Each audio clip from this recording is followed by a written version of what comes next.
কে ধোঁকা দিছে, এই প্রশ্নটা তো আমাদের মনে জাগা উচিত ছিল। আরেকটা প্রশ্ন হইলো, আমরা তো সারা জীবন শুনে আসছি, হাদিসের মধ্যেও আসছে, শরিয়াতে প্রমাণিত বিষয় যে রমজান মাসে রমজানের পবিত্রতা রক্ষার জন্য রব্বুল আলামিন বিতাড়িত ইবলিসকে বেঁধে রাখে, শয়তান আবদ্ধ থাকে। তাহলে মানুষরা যে রমজান মাসে এসেও নামাজ পড়ে না, রোজা রাখে না, কুকর্ম করে, খারাপ কাজ করে, মিথ্যা কথা বলে, এটা কেন করে? শয়তান তো আবদ্ধ, শয়তান তো বন্ধ। মুহতারাম হাজিরিন, প্রশ্নের উত্তর খুব সহজ।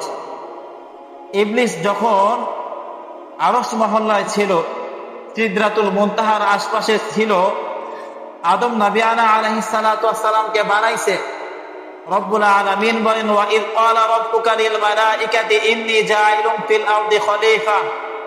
যখন রব ফেরেশতাদের মজলিসে বললেন যে আমি পৃথিবীতে আমার প্রতিনিধি পাঠাবো, তো তখন ফেরেশতারা বলল, আতাজআলু ফিহা মান ইউফসিদু ফিহা ওয়া ইয়াসফিকু দিমা। আপনি জমিনে আপনার প্রতিনিধি পাঠাইবেন? তারা তো জমিনের মধ্যে ফাসাদ সৃষ্টি করবে, ধ্বংসযজ্ঞ চালাইবে, তারা নিজেদেরকে নিজেরা হত্যা করবে।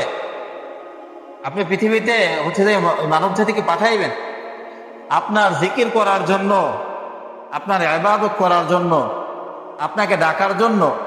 আমরাই তো যথেষ্ট। তখন রব্বুল আলামিন একটা চ্যালেঞ্জ সূচক বাক্যে বলছিলেন, ইন্নী আ'লামু মা লা তা'লামুন। এই আমার ফেরেশতা শোনো, আমি যা জানি তোমরা তা জানো না। সব থেকে বেশি জাননেওয়ালা কে? আল্লাহ। সবাইরে পালনেওয়ালা কে? সবার রিজিক দাতা কে? তো আল্লাহ তাআলা সব থেকে বেশি জানেন। তো আল্লাহ তাআলা আমাদেরকে আদম নবী আলাইহিস সালাতু ওয়াস সালামকে বানাইছে। আব্বাজান আদমকে বানানোর পরে রব্বুল আলামিন তার মধ্যে রূহুর ফুৎকার দেওয়ার পরে সমস্ত ফেরেশতাদেরকে বলছে যে তোমরা আদমকে সিজদা করো। যত ফেরেশতা আছে, ধারাবাহিক হোক চাই অধারাবাহিক হোক, একসাথে হোক অথবা আলাদা আলাদা হোক, সমস্ত ফেরেশতারা আদম আলাইহিস সালাতু ওয়াস সালামকে সম্মানের সিজদা করছে। কিসের সিজদা? সম্মানের সিজদা করছে। ইবাদতের সিজদা শুধুমাত্র কার জন্য? আল্লাহর জন্য। সম্মানের সিজদা বিভিন্ন পয়গাম্বরদের জমানায় মাথা নত করা, এটা বিভিন্ন পয়গাম্বরদের জমানায় জায়েজ ছিল। আমাদের নবীর জমানায় এসে শরিয়াতে মুহাম্মাদের মধ্যে কোন ব্যক্তিরে মাথা ঝুঁকাইয়া সালাম দেওয়াও জায়েজ নাই। এমনকি মুসাফা করার সময় মাথাকে এইভাবে নত কইরা দেওয়াও জায়েজ নাই। মুসলমানের উম্মতে মুহাম্মাদের মাথা নত হইবে তো হইবে শুধুমাত্র এক আল্লাহর সামনে। কার সামনে? এই উম্মাত সেজদা দেবে শুধুমাত্র এক আল্লাহর কুদরতি কদমের মধ্যে। এই উম্মাত কোনোদিন কোনো মাজারে সেজদা দিতে পারে না। তো সমস্ত ফেরেশতারা সেজদা দিছে, কিন্তু বিতাড়িত ইবলিস, সে তখন মুআল্লিমুল মালাইকা ছিল, সমস্ত ফেরেশতাদের শিক্ষক ছিল, সে সেজদা দেয় নাই। সে তার নফসের ধোকায়, আমার আলোচনার মূল পয়েন্ট এইটা, সে তার নফসের ধোকায় পইরা সে আল্লাহর সামনে যুক্তি দাঁড় করাইছে। বলছে, আয় রব, আপনি মানুষ বানাইছেন, আদমকে বানাইছেন মাটি দিয়া, আর আমার সৃষ্টি হইল আগুনের। আগুনের গতি হইল উপরের দিকে, মাটির গতি হইল নিচের দিকে। সুতরাং উপরের জিনিস নিচের জিনিসের সামনে মাথা কিভাবে নত করে? প্রশ্ন কার? ইবলিসের। রব্বুল আলামিন আরো কয়েকবার তাকে সুযোগ দিচ্ছে। যখন সে নিজের মাথাকে আদমের সামনে নত করে নাই, আল্লাহ তাআলা কি করছে? তারে আরশ মহল্লা থেকে বিতাড়িত করে দিচ্ছে। মুহতারাম হাজিরিন, ঠিক আমাদেরকে বুঝতে হবে যে রবের শানে, হ্যাঁ, রবের নামে, রবের কুদরতি কদমের মধ্যে যদি আমরা নিজেকে নত না করি, তাহলে আল্লাহ তাআলাও তার রহমতের চাদর থেকে আমাদেরকে দূরে ঠেলে দিবে। আমার কথা বুঝতেছেন ভাইয়েরা? এজন্য নিজের মনের মধ্যে এই বিদ্বেষ রেখে কোনো লাভ নাই যে এই জিকিরের মধ্যে হচ্ছে চরমনায় মুজাহিদ খ্যাত লোকেরা বসে, আমরা কেন বসবো? এই বিদ্বেষ মনের মধ্যে রাখা কোনো কি নাই, লাভ নাই। কারণ জিকির কার? এই মজমার মধ্যে চরমনায় বলা হয় নাকি আল্লাহ আল্লাহ বলা হয়? চরমনাই পীরের নাম কি একবারও নেওয়া হয়? বরং কার নাম নেওয়া হয়? আল্লাহর নাম নেওয়া হয়।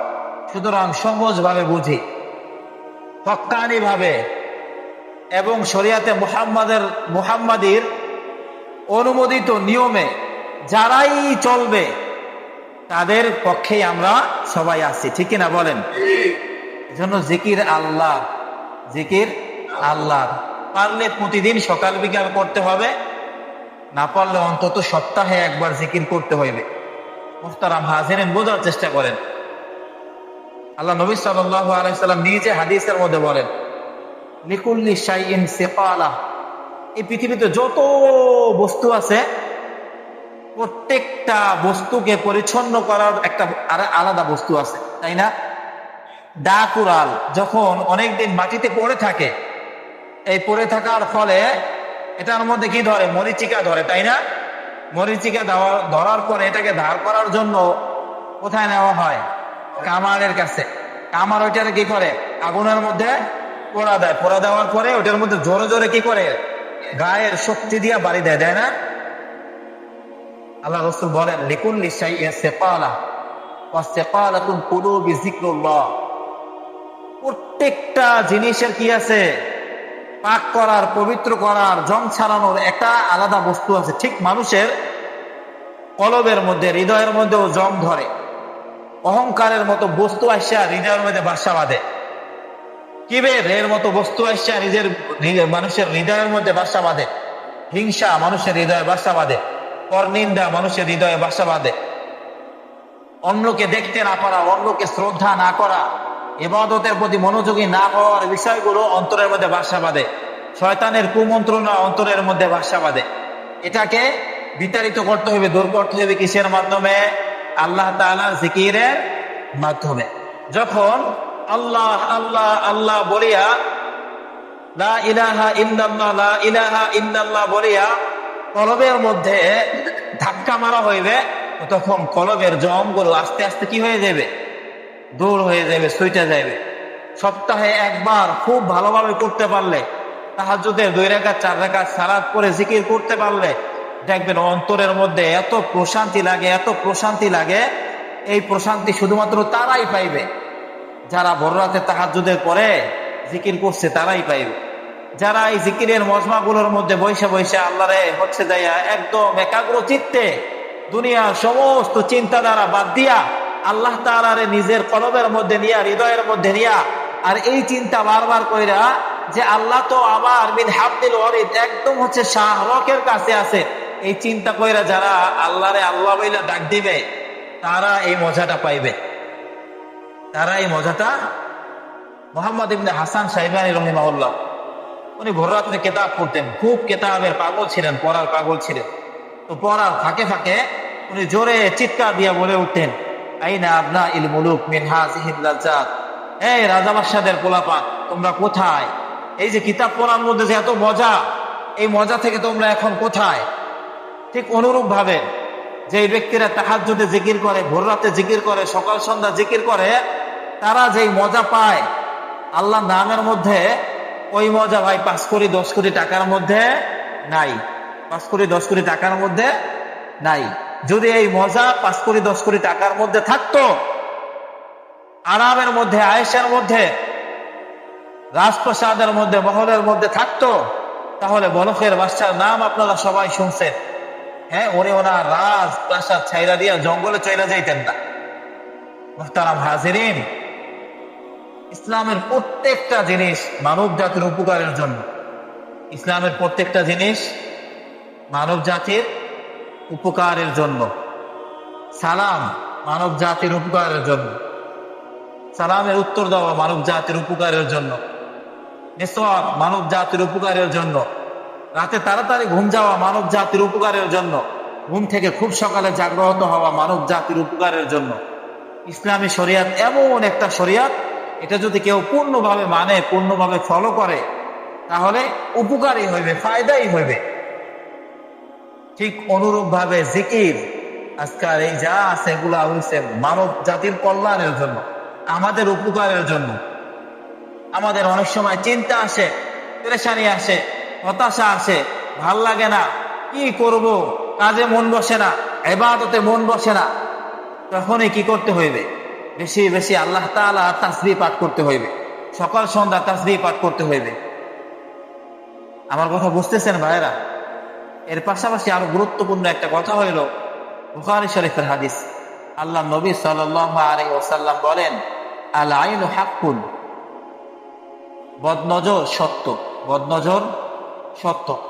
অনেক সময় দেখবেন ছোট একটা বাচ্চা সুন্দর সুশ্রী, দেখতে কত কিউট, ভাল লাগে, রাস্তায় নিয়ে বের হয়েছেন, বাজারে নিয়ে বের হয়েছেন, সন্ধ্যার পরে ফেরার পরে শুধু বাচ্চা কান্না করতে থাকে, থাকে না বলেন? বাচ্চা শুধু কান্না করতে থাকে।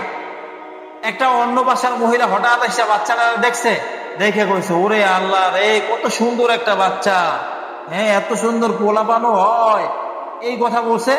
সন্ধ্যার পর হইতে বাচ্চা কান্না শুরু করে দিছে। এই জন্য আল্লাহ রাসূল কি বলছে? আল্লাহ আইনু হাক্কুন, বদনজর সত্য। সূরা কলামের মধ্যেও এই বিষয়টা আছে। আল্লাহ বলেন যে যখন কাফেররা আপনাকে কোরআন পাঠ করতে শুনে, তখন তাদের অবস্থা এমন হয় যে পারলে তারা আপনাকে বদনজর দিয়া ভস্ম কইরা ফেলাইবে, এমন অবস্থা হইতো কাফেরদের। এজন্য বদনজর সত্য, এটা থেকে বাঁচতে হইবে। অনেক মহিলা আছে একটা কোনো জিনিসের দিকে, একটা লাউয়ের দিকে তাকাইছে, তো লাউ গাছটা কয়েকদিন পর কি আস্তে করে মরে যাবে। সুন্দর একটা সুঠাম দেহের মানুষের দিকে তাকাইছে, আস্তে আস্তে মানুষটা নিস্তেজ হইতে হইতে যায়। রাসূল হাদিসের মধ্যে বলছে, বুখারী মুসলিম উভয়টার মধ্যে হাদিস আছে, শাইখাইন হাদিস বর্ণনা করছে। আল্লাহ রাসূল বলেন যে বদনজর এত মারাত্মক যে বদনজর মানুষকে কবরে আর উটকে হাড়িতে নিয়ে যায়। মানুষকে কবরে আর উটকে কোথায় নিয়ে যায়? হাড়িতে নিয়ে যায়। মানে বদনজর লাগার পরে মানুষ এমন পরিণত হয় যে মারা যায়, ইন্তেকাল করে একদম।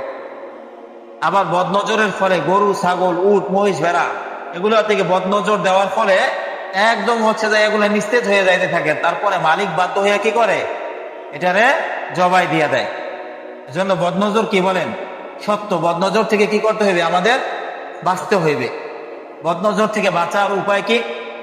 প্রতিদিন সকাল সন্ধ্যা সূরা নাস এবং ফালাক এই দুইটা পাঠ করা। আল্লাহ নবী সাল্লাল্লাহু আলাইহি ওয়াসাল্লাম নিজে পাঠ করতেন এবং পরিবারের আহলে বাইতের, রাসূলের পরিবারের যত সদস্য আছে প্রত্যেকরে আল্লাহ নবী সাল্লাল্লাহু আলাইহি ওয়াসাল্লাম প্রতিদিন সকাল সন্ধ্যা কি করাইতেন? নাস ফালাক পাঠ করাইতেন। আচ্ছা বলেন তো, এখানে এমন কেউ আছেন যে সূরা নাস এবং সূরা ফালাক পারেন না? এমন কেউ আছেন? প্রত্যেকে পারেন না? আপনারা প্রত্যেকে পারেন, কিন্তু বিষয়টা হলো আমাদের কি নাই?